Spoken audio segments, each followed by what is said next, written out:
Hey there, Captain Roger of the Salvation Army Grass Valley Corps, and thank you so much for joining us. I'm going to do something a little weird this morning. I know you're thinking every morning is weird, but you know what? Today we're going to talk about a section of prophecy without getting into the prophecy, which for me is next to impossible. But I want to focus on the story around the prophecy more than I want to focus on the prophecy. We will cover some of the details, but let's just get to it.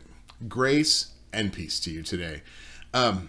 In 1872, there was this doctor, a guy named John Braxton Hicks. He was of the Royal College of Physicians, and he wrote a paper in which he detailed that uterine contractions do not always result in childbirth, which is fancy doctor talk for the fact that is something called false labor.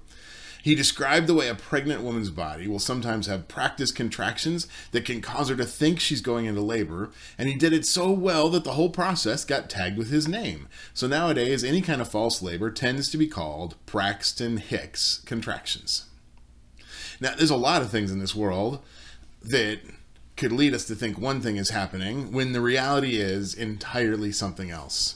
Braxton Hicks contractions are more of a warning call to prepare for the eventuality of labor than they are a symptom of anything going on with the baby at the moment. Now, in Deuteronomy 18, God explained to the people how they could know if a prophet was speaking the truth or not by saying, if what a prophet proclaims in the name of the Lord does not take place or come true, that is a message the Lord has not spoken. That prophet has spoken presumptuously. So do not be alarmed. Now, how does this connect? Well, as we've studied the life of Jesus, as described by Matthew, we have seen him make some pretty crazy prophecies. So what we need to figure out is if Jesus was a trustworthy prophet or not. And if he was, we should try to understand what that might mean for us now all these years later, if anything, right? So we're going to try to answer those questions by taking a look at Matthew chapter 24 today, starting at verse 1. But let me just remind you what's been going on up to this point. Jesus, by the way, grab a Bible and turn to Matthew 24 because you want to keep this, keep in line. Make sure that what I'm telling you is what's actually in there, okay? Always double check. Anytime someone tells you something's in the Bible, double check that. Now, Jesus, he's been teaching in the temple in Jerusalem. He's been at the center of this huge crowd of people made up of his own followers and then leaders and disciples of the Pharisees and of the Sadducees and a whole bunch of the chief priests and many of the highly educated teachers of the law and also, a few thousand ordinary people who were there to celebrate the Passover holiday that was set to begin a couple of days after this. Following the customs of their people, Jesus and the religious leadership had engaged in this honor contest, which Jesus very clearly won, leaving his opponents speechless, which gave him the chance to lay out some heavy teaching. He had held up the teachings of the leaders to the light, and he showed that, these guys are good at casting shadows, but they're not great at letting God's light shine on his people. Jesus warned them that they need to return to God's ways, and quick, and then told them that the temple had become desolate and empty. And then he left, giving physical reality to the spiritual suggestion that God had left the building. So hopefully you found your way to Matthew 24. Like I said, we're going to start at verse 1. Jesus left the temple and was walking away when his disciples came up to him to call his attention to its buildings. Which, the temple is amazing. Herod the Great had started work on rebuilding it into one of the world's greatest marvels back in roughly 20 BCE, and they had spent 46 years completing the main construction on the temple. Excuse me. Even in the time that Jesus was teaching in the temple, there was still punchwork items being finished. They were just busy making it more elaborate. The temple complex covered more than a sixth of the city of Jerusalem, and it was built from these massive, gleaming white slabs of stone, some as much as 40 feet by 20 feet by 12 feet thick. And gold elements were worked in throughout, and the sun's rays gleaming from the walls were said to be visible from miles away. Jesus had said that it was being left desolate, but those following him were in awe of the temple, and they wanted to know that he felt that same wonder that they did when he was here. But Jesus looked at them and he pointed around and he said, "Do you see all these things? Truly, I tell you, not one stone here will be left on another. Every one will be thrown down." And this is the last public statement Jesus makes in the temple. Having said this, he leaves, he crosses the valley, he finds a place on the Mount of Olives, which is less crowded, where he can rest. Now, when the teacher is walking, it is the job of the disciple to follow. So for the next hour or so, while they make their way across the city, there's no chance to ask any questions. But once Jesus stopped, they started, because, that's what these guys did. Now, Mark tells us it's 4 central apostles who started this conversation: Peter, Andrew, James, and John.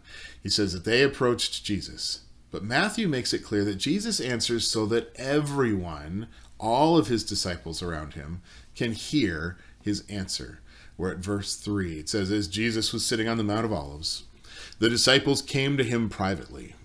"Tell us," they said, "when will this happen, and what will be the sign of your coming and of the end of the age?" Now, there's 2 questions here, but they might not be the questions you think they are. The first question they're asking is, when will this happen? That's pretty straightforward. The second is, what sign will let them know that this shift in power is coming? Now, they're not asking about the second coming of Jesus. That's not even a thing they have any awareness about at this point. They're not even fully into the idea that Jesus is arrived yet, because their idea of Messiah and how Messiah arrives is different from just showing up and teaching. Jesus hasn't taken that step. As far as they're concerned, he is still a pending Messiah. And when they use this phrase, end of the age, they're not asking about the end of the world or anything like that. For them, this is a phrase that means something closer to, when will this current society come to an end? Or it might be kind of like the way we say, when does this game start the second quarter? They're looking for a specific indicator to tell them it's time to mobilize, to stand up and declare their allegiance to Jesus, the conquering Messiah. They may even assume that they're going to be called on to help tear down the temple to usher in the new era. Now, notice how carefully Jesus words his answer to the first question. Verse 4, Jesus answered, "Watch out that no one deceives you. For many will come in my name, claiming, 'I am the Messiah,' and will deceive many. You will hear of wars and rumors of wars, but see to it that you are not alarmed. Such things must happen, but the end is still to come. Nation will rise against nation, and kingdom against kingdom. There will be famines and earthquakes in various places. All of these are the beginning of birth pains." Just the beginning, right? So these guys, they asked for a sign. And Jesus starts by warning them not to be taken in by signs and false claims. He's like, look, stuff's going to happen. Stuff happens every day, and some of it sucks, and some of it's necessary, and you can't predict when actual labor will start based on a handful of false labor pains. Dr. Braxton Hicks, he pointed out that false labor actually begins about 6 weeks into the pregnancy. Now, pregnancy in humans, for those of you who might not know, lasts about 40 weeks before real labor sets in. Things like war and earthquakes, they might happen, but they're not necessarily related to the end of the age. In fact, the New Testament refers to several earthquakes happening over the next 40 years. Several of these, and I just used the word several like 3 times in a row, sorry. A whole bunch of these earthquakes have outside attestation. Some were big enough to make a mark in the geological record as well. Matthew will mention several that occur around the death and resurrection of Jesus. And the book of Acts reports that there's a big earthquake that happens while Paul and Silas are in jail in Philippi. And there's others as well. It's a good thing Jesus told them not to stress looking for a sign, because, man, every time there was an earthquake, these guys would freak out. It's the end of the world! Just like some people do now. You know what they're doing, though, when they're asking for this, they're, they're, they're saying, hey, Jesus, we totally trust what you're telling us about the whole temple getting destroyed, but could you give us some kind of a smaller sign to warn us that the big sign is coming? See, they believe that Jesus is a trustworthy prophet, but they want to maybe have some smaller validation before they go all out for it, right? So they're kind of saying, look, we're listening to you, Jesus, but we're not really ready to hear what you have to say. Can you give us a sign to let us know that the sign is coming so that we'll know to be ready for the sign, that it's about time? Well, Jesus, he's not going to leave them completely in the dark. He wants them to know that they should stay on their toes. So he goes on to tell them this. We're at verse 9, if you're following along. He says, you'll be handed over to be persecuted. Then you will be handed over to be persecuted and put to death. And you will be hated by all nations because of me. At that time, many will turn away from the faith and will betray and hate each other, and many false prophets will appear and deceive many people. So I'm sure he's got their attention. He's saying, look, some of you are going to be killed, and some of you are going to be hated by people from all over. I've been teaching you guys how to live outside the world system, and I expect you will continue to do that, but you're going to break into factions, and you're going to squabble and generally be a poor witness for me. And some people will come and tell lies in my name, and they'll lead people in the wrong way. I mean, can you imagine good church people, Jesus followers, acting that way? Crazy, huh? Jesus also told them this in verse 12. Because of the increase of wickedness, the love of most will grow cold, but the one who stands firm to the end will be saved. What's he trying to tell them? He's saying, prepare yourselves. Don't worry about when some future event is going to happen. Don't worry about what people on the outside might think. Don't worry about disasters, whether they're natural or national, okay? Worry about being prepared to stand firm. Worry that your love might grow cold. Stay focused on loving your neighbors and your enemies and everyone in between. That's your role. That's your job. Well, if the disciples focus on that, what happens? Well, verse 14, Jesus tells them, and this gospel of the kingdom will be preached in the whole world as a testimony to all nations, and then the end will come. In the words of a 70s praise chorus, they will know we are Christians by our love, or they will if we stay focused on loving instead of letting that love cool. Now, I keep saying we. If we stay focused, they'll know we are Christians. And well, it's accurate, because I fully believe that all of this is true for all of us who profess to follow Jesus. In this day, he wasn't talking to them about today. He was talking to them about a specific time that was coming. All right, look at verse 15. So when you see standing in the holy place the abomination that causes desolation, spoken of through the prophet Daniel, let the reader understand, a little aside from Matthew, let the reader understand. Then let those who are in Judea flee to the mountains. Now, little explanation. Matthew and Mark both, in writing about this, use that little aside, let the reader understand, because they're reminding people about something that had just happened, which they all knew about. All right. And by just happened, I mean like probably a few months to maybe a year before for Mark, and just within a couple of years before for Matthew. This thing that happened is something that ties into this passage from the prophecies of Daniel, where we read, after the 62 sevens, this is from the prophecy in Daniel, after the 62 sevens, the anointed one will be put to death and will have nothing. The people of the ruler who will come will destroy the city and the sanctuary. The end will come like a flood. War will continue until the end, and desolations have been decreed. He will confirm a covenant with many for 1 7. In the middle of the 7, he will put an end to sacrifice and offering, and at the temple he will set up an abomination that causes desolation until the end that is decreed is poured out on him. Now, I love prophecy because it always freaks you out, even just reading it. So it's like, whoa, what's going on? Now, Daniel, he makes a couple of references to this abomination related to desolation or destruction. And they seem to be connected to what Jesus is talking about. Now, here is the problem. I can't tell you what this is talking about exactly. Oh, I could speculate. There are a lot of possibilities, including the one that I find the most logical possibility. There is a massacre that happened in the temple. It involved armed men. They holed up in the temple.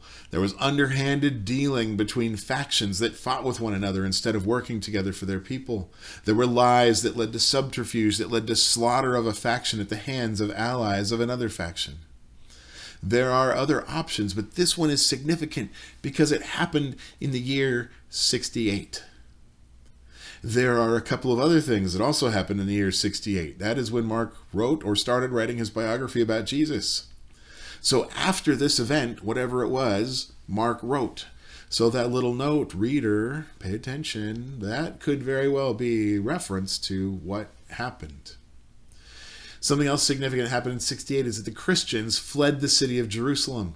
There was this whole rebellion of the zealots fighting against the Romans and this Jewish nationalism movement, and it had led to a siege of Jerusalem. The Romans had abandoned briefly, and during this time there was something that caused the Christians to flee from the city of Jerusalem, pointing to the prophecies of Jesus as the reason that they did so. Which prophecies? The ones we're talking about today. Why did they flee? Because of what Jesus said right after bringing up the warning about the abomination. This is in our Matthew chapter 24. Look at verse 15. When you see standing in the holy place the abomination that causes desolation, spoken of through the prophet Daniel, let the reader understand. Then let those who are in Judea flee to the mountains. Let no one on the housetop go down and take anything out of the house. Let no one in the field go back and get their cloak. How dreadful it will be in those days for pregnant women and nursing mothers. Pray that your flight will not take place in winter or on the Sabbath. For then there will be great distress, unequaled from the beginning of the world until now, and never to be equaled again. This is a terrifying prophecy. And those early believers, they had come to believe that Jesus was a trustworthy prophet, so they listened to what he said, and they did it. They heard him. They ran. They fled. When this thing standing in the holy place, this abomination that causes desolation, when they identified something as that, they did exactly what Jesus did. They fled to the mountains. People on top of their house didn't go in and pack a bag. People who were out in the fields, they didn't bother to go home and grab a coat. They just took off.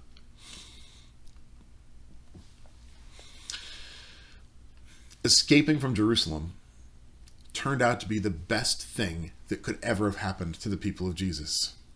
They avoided the destruction of the city and the Roman punishment that fell on the people there. Almost every other person in Jerusalem was killed in retribution for their uprising. Almost every person in Judea was killed or enslaved for daring to resist the power of the empire. The historian Josephus says that over 1 million people were killed in Jerusalem, and even though we've made some modern adjustments to his count, it's still thought that no greater percentage of a population has ever been exterminated and enslaved in a single event as happened in the fall of Jerusalem. And Jesus said in verse 22, if those days had not been cut short, no one would survive, but for the sake of the elect, those days will be shortened. See, the believers who fled, they found their way out into the cities and towns in the surrounding countries, many of which had Christian communities growing there already, thanks to the work of missionaries like Paul and Silas and Priscilla and Phoebe. And there were others, probably many others, who tried to use the events surrounding this Jewish revolt to take advantage of people or to claim their own little piece of power, but Jesus had warned his people against schemes like that, so they were on the lookout for this. Verse 23 says, at that time, if anyone says to you, look, here's the Messiah, or there he is, don't believe it. For false messiahs and false prophets will appear and perform great signs and wonders to deceive, if possible, even the elect. See, I've told you ahead of time. So if anyone tells you there he is out in the wilderness, do not go out. Or if they say here he is in the inner rooms, don't believe it. For as lightning that comes from the east is visible even in the west, so will be the coming of the Son of Man. Wherever there is a carcass, the vultures will gather. So many false messiahs in those days, they were as common as roadkill. And that's how they and their followers often ended up, dead on the roadsides, being picked apart by vultures. And look at verse 29. Jesus says, immediately after the distress of those days, the sun will be darkened and the moon will not give its light. The stars will fall from the sky and the heavenly bodies will be shaken. Then will appear the sign of the Son of Man in heaven.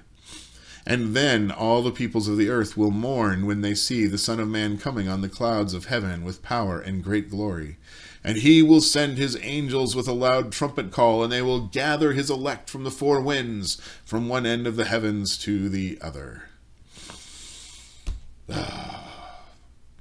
Stirring. Whatever the heck it is he's talking about, right? Well,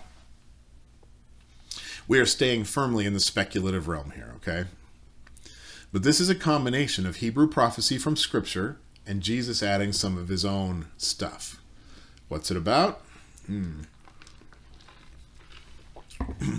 lot of modern folks want to turn this into a future prophecy, like as in it's something that hasn't happened yet. However, according to the histories about the fall of Jerusalem in the year 70, that's when the Romans marched in, there are some cosmic events that correlate to this stuff Jesus is talking about.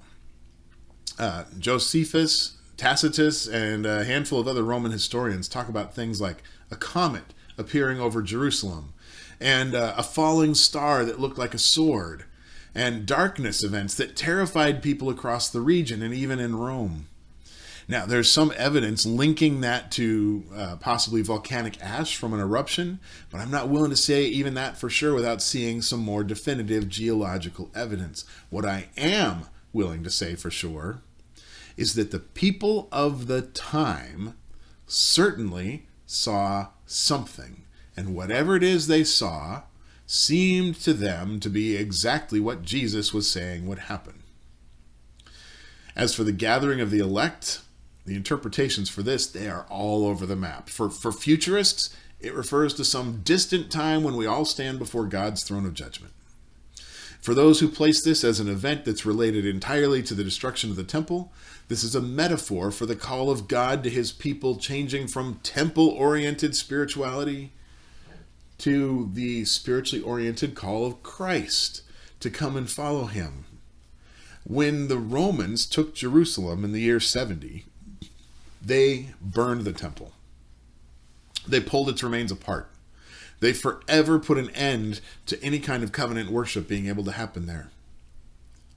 Now, for others, it refers to this prophecy, it refers to the thing I mentioned before, that churches that had begun all around the known world, they called to those who were fleeing to come join them, brothers and sisters all together. Church leaders in those days were often referred to as angels in the sense that they were said to be messengers of God. When you read the book of Revelation, you see that the heads of the 7 churches of Asia Minor are referred to as angels several times. So if that's the case, there's metaphoric language being used to present a literal truth about the immediate history around the fall of the temple. I kind of like that idea. However we look at this, though, what we see is that Jesus was a very reliable prophet, as his prophecies around this event all have come true. It certainly sounds like we should take what he said seriously enough to consider living as if the things he said were true, doesn't it? For people hearing him while he spoke, there would have been questions. I mean, after all, what he's suggesting is a mix of things that seemed impossible and indecipherable. What guarantee was there that what he was saying would be true? Verse 32, Jesus says, now learn this lesson from the fig tree. Oh, Fig trees again. Well, they're sitting on the Mount of Olives. The Mount of Olives was covered with fig trees back then. And I learned this lesson from the fig tree. As soon as its twigs get tender and its leaves come out, you know that summer is near. Even so, when you see all these things, you know that it's near, right at the door. Truly, I tell you, this generation will certainly not pass away until all these things have happened. Heaven and earth will pass away, but my words will never pass away. So it's kind of like he's anticipating one of these arguments about prophecy. Jesus points out, you know what, there are definite signs that one can use to tell when summer is coming, namely the late spring growth that occurred on the fig trees in that region. And Jesus says, hey, you know what, just as sure as that happens year after year and can be trusted to tell you what's going to happen, that what he was saying would happen within the lifetime of at least some of those who were listening to him. I mean, this is no someday in the distant future things might happen kind of prophecy. This is going to happen and you are going to see it and be able to decide for yourself kind of prophecy. That's the good kind, right? Where you get to actually see it. You don't just have to trust in something that someone says and maybe a few centuries down the line it's going to happen. Right? And that last verse about heaven and earth passing away, that was actually a Hebrew saying of the time. It is meant to describe something people thought was impossible. It doesn't refer in any way to the end of the world or the end of times. Those concepts are much more modern ideas. People back then didn't have that kind of thinking. Instead, we should read this to say something on the order of, it's more conceivable for the impossible to happen, for heaven and earth to pass away, than it is to think that my words would pass away. All right? It's more reasonable to expect the impossible than to think the things Jesus said were wrong or unimportant. Why is that? Well, it's because Jesus was and is a trustworthy prophet. And as such, we would do very well to make sure that we hear what he says. Not just listen, but hear, right? And not just pieces of what he says, all of it. All of it. Rather than wasting time getting all wound up by the false labor signs of the apocalypse, we should focus our attention on the things that Jesus told us to pay attention to. Just like then, there are wars and rumors of wars now. Just like then, nations rise up against nations and kingdoms against kingdoms now. There are famines and earthquakes and fires and hurricanes in various places.